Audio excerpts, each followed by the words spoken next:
toujours près de moi.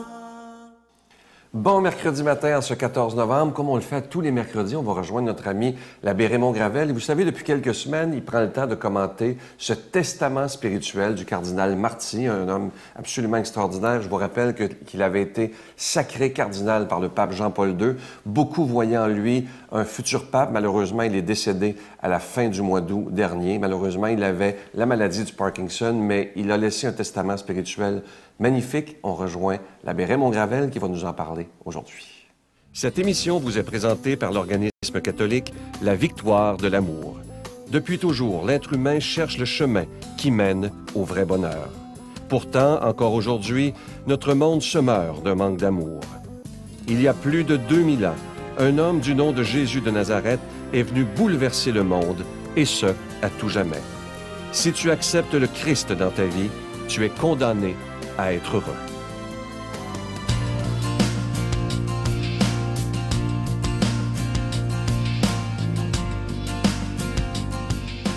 Bonjour. Une autre série de chroniques maintenant sur un théologien, un prêtre qui s'appelle Jean Rigal, un Français, qui a écrit sur l'Église, sur la mission de l'Église. Et là, il nous dit dans son ouvrage qu'il nous faut nous resituer par rapport à la mission de l'Église selon Vatican II. Il faut passer, dit-il, des missions au pluriel à la mission au singulier. Ça veut dire quoi? Bon, vous savez, autrefois, on parlait des missionnaires qui allaient à l'étranger et des missions, on parlait de conversion, de prosélytisme, d'extension, de croisade même, de conquête. Aujourd'hui, la mission est comme inversée. Il ne s'agit pas d'aller convertir les autres au nom du Christ de l'Évangile.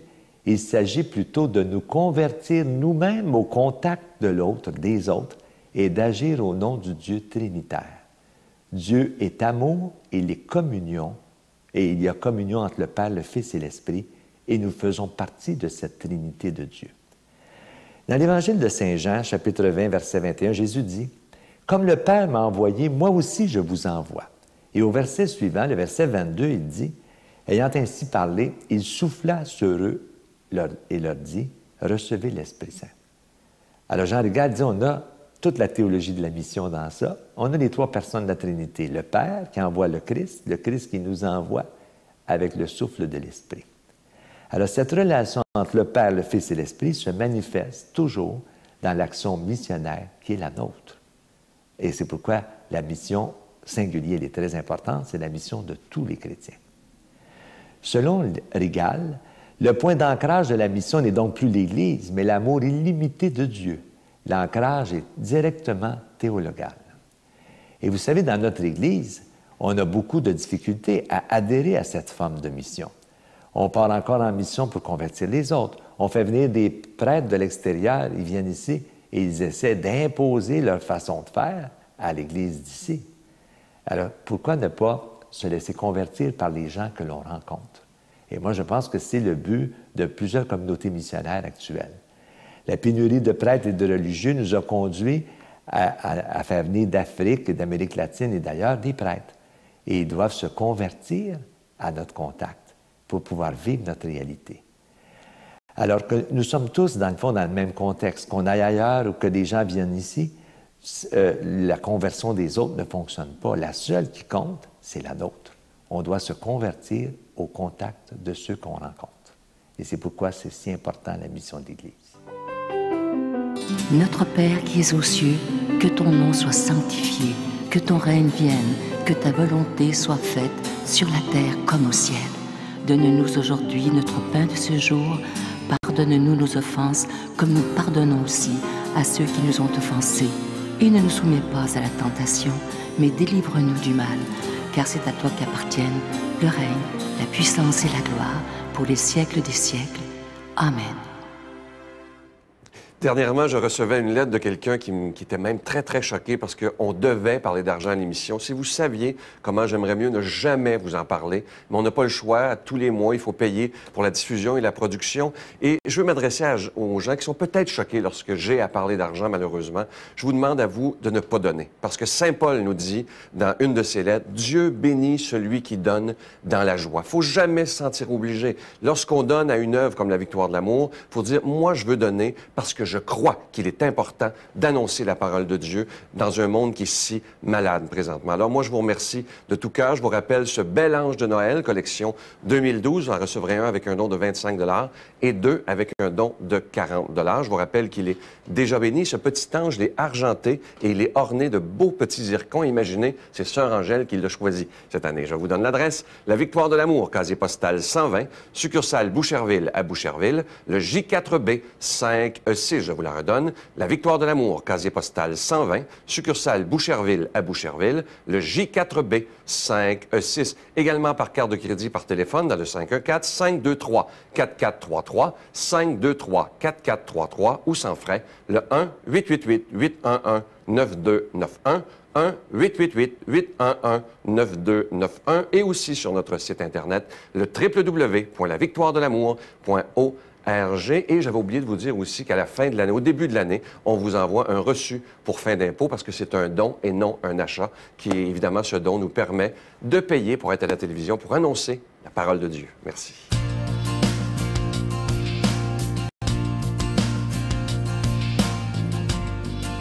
Aujourd'hui, pour cette belle parole d'Évangile, on va rejoindre quelqu'un qui, lui aussi, est là depuis à peu près tous les débuts de la Victoire de l'Amour. Je veux vraiment le remercier. Il est encore pour moi de grands conseils. C'est quelqu'un qui, pour moi, a une grande, grande sagesse. Et on s'en va le rejoindre immédiatement, l'abbé Jean Desclos.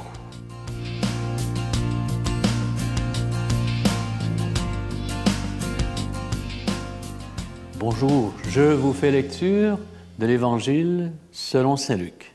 Jésus, marchant vers Jérusalem, traversait la Samarie et la Galilée. Comme il entrait dans un village, 10 lépreux vinrent à sa rencontre. Ils s'arrêtèrent à distance et lui crièrent « Jésus, Maître, prends pitié de nous. » En les voyant, Jésus leur dit « Allez vous montrer aux prêtres. » En cours de route, ils furent purifiés. L'un d'eux, voyant qu'il était guéri, revint sur ses pas en glorifiant Dieu à pleine voix. Il se jeta la face contre terre aux pieds de Jésus en lui rendant grâce. Or, c'était un Samaritain. Alors Jésus demanda, « Est-ce que tous les 10 n'ont pas été purifiés? Et les 9 autres, où sont-ils? On ne les a pas vus revenir pour rendre gloire à Dieu. Il n'y a que cet étranger. » Jésus lui dit, « Relève-toi et va, ta foi t'a sauvé. » C'est un beau récit parce qu'on voit comment c'est en mouvement, c'est du cinéma. Tout le monde bouge là-dedans. Là. Il s'en va, il traverse la Galilée, la Samarie, il entre dans un village, des lépreux sont là, on l'arrête, il revient. Et tout ça fait qu'on a comme un scénario une vie qui bouge, et Jésus fait bouger les choses encore plus. Il fait bouger l'intérieur des gens. Alors, ce qui m'étonne dans ce récit, c'est comment, dans le détail, on montre bien qu'être lépreux, c'est une maladie terrible qui écarte la personne de la société, qui l'exclut. Les lépreux sont des exclus. Ils se tiennent à distance parce qu'on ne doit pas toucher un lépreux. On a peur d'attraper la maladie. Ils crient à distance. Et Jésus leur dit « Allez vous montrer aux prêtres », c'est-à-dire que c'était la règle. Si un lépreux était guéri de sa maladie, il fallait que cela soit sanctionné par une autorité quelconque pour qu'il soit inclus de nouveau dans la société. Un seul revient remercier. Qui est-il? Non seulement il est un lépreux exclu, qui maintenant est guéri, mais il est un Samaritain, un étranger. Un incroyant, nous dirions, nous, dans notre univers religieux, quelqu'un qui n'est pas de notre religion catholique. Jésus est un juif fidèle à la loi de Moïse. Les Samaritains sont des dissidents, une secte, pour ainsi dire. Et c'est l'étranger qui a le cœur bouleversé par la guérison qu'il vient de vivre et qui vient rendre grâce. Je trouve ça magnifique parce que ça nous renvoie à notre propre attitude. comment nous considérons les lépreux de ce monde?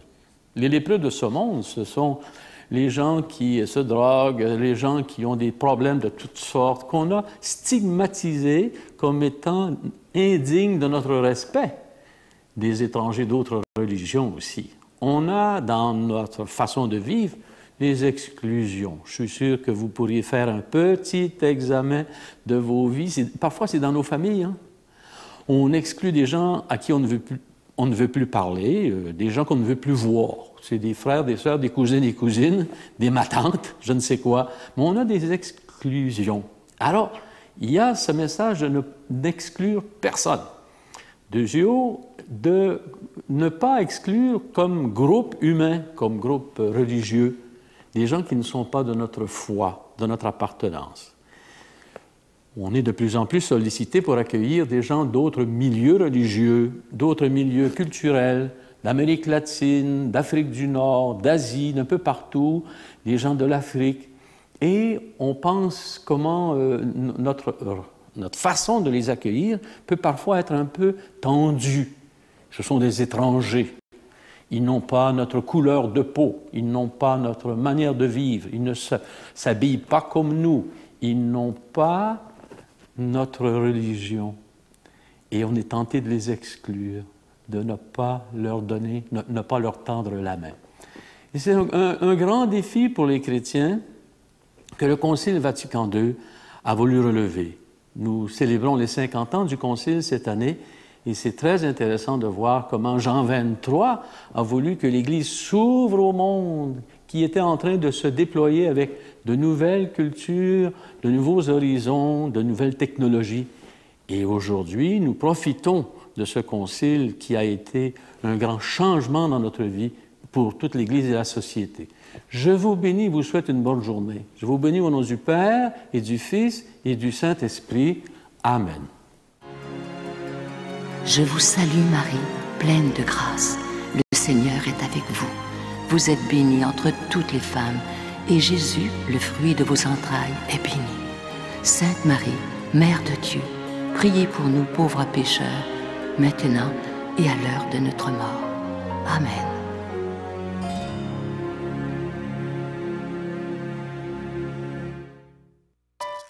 La Victoire de l'amour, en collaboration avec Voyage Intermission, vous invite pour une 18e année consécutive à une retraite spirituelle à Cancún au Mexique, à l'hôtel Iberostar. Venez vivre des moments de ressourcement inoubliables en compagnie de l'abbé Donald Thompson, le retour de l'unique sœur Angèle et moi-même. Enseignements et célébrations eucharistiques à tous les jours, du 19 janvier au 2 février 2013.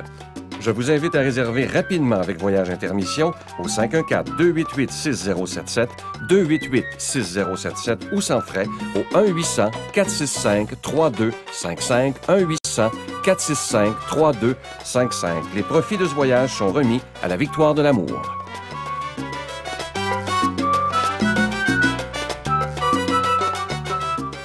Aujourd'hui, j'aimerais vous laisser avec une très, très belle pensée. Ça dit ceci: n'apprends pas à ton enfant à être riche. Apprends-lui à être heureux. Quand il grandira, il connaîtra la valeur des choses et non leur prix.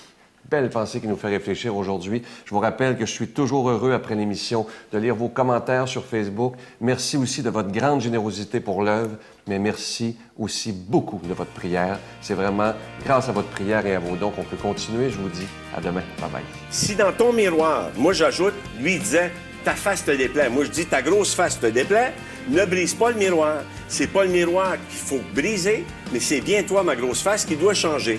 Pas de face, parce que tu vas avoir du botox, de choses, mais c'est un peu comme le proverbe kényan. Si le babouin pouvait avoir son derrière, lui aussi il rirait. Bon, alors...